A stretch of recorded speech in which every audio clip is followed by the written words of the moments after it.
Assalamualaikum warahmatullahi wabarakatuh. Selamat pagi, saya Dr. Pakan Pambudi spesialis saraf. Di sini kita sedang berada di ruang elektroensefalografi ya. Ini adalah alat elektroensefalografi. Nah, alat ini mempunyai fungsi untuk merekam gelombang otak ya. Untuk merekam gelombang otak. Jadi kalau kita mungkin lebih dulu mengenal CT scan atau MRI, itu adalah untuk melihat secara fisik bentuk anatomi dari otak ya. Tapi kalau EEG ini yang kita rekam adalah listrik yang diproduksi oleh otak. Jadi otak kita itu memproduksi listrik yang bisa kita rekam melalui elektrode-elektrode yang kita tempelkan pada kulit kepala pasien. Memang kecil sekali listriknya, tapi dengan alat ini kita bisa merekamnya dengan baik ya.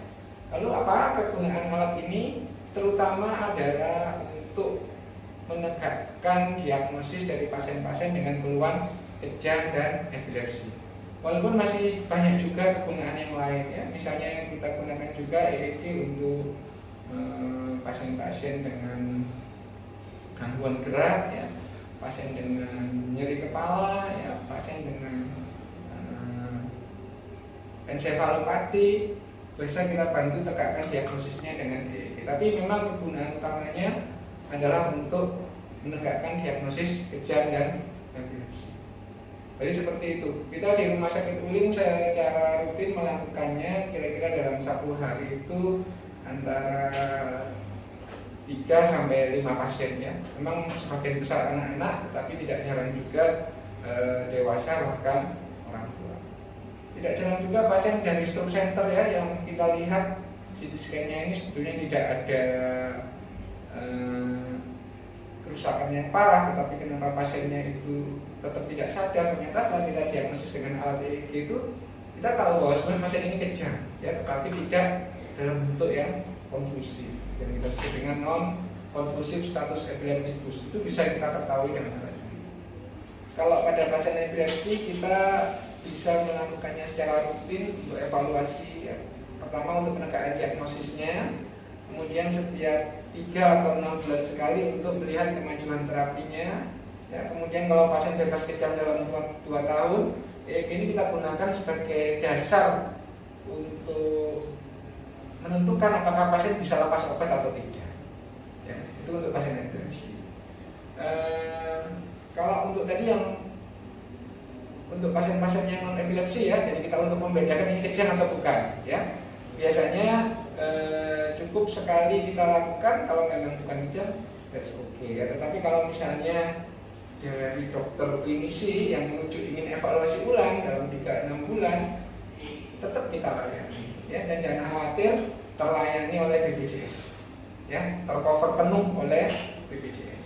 Jadi bagi peserta BPJS tidak usah khawatir untuk menjalani pemeriksaan ini ya. Sedangkan kalau swasta ya, misalnya dengan tarif umum, kalau tidak salah 650.000 ya, kalau tidak menggunakan BPJS. Mungkin itu yang bisa saya jelaskan. Masyarakat yang mungkin mempunyai anak, keluarga dengan keluhan kejang, untuk tidak ragu-ragu berobat ya, karena kejang itu adalah, kejang dan epilepsi adalah penyakit yang bisa diobati ya. Bahkan sebagian besar itu bisa sembuh nantinya ya. Yang masih belum sembuh itu bisa terkontrol dengan obat. Artinya dengan pengobatan, pasien itu yang semula seminggu kejang 2-3 kali mungkin menjadi bebas kejang dengan minum obat, atau frekuensi kejangnya turun menjadi mungkin hanya sebulan per 3 bulan 1 kali kejang seperti itu ya.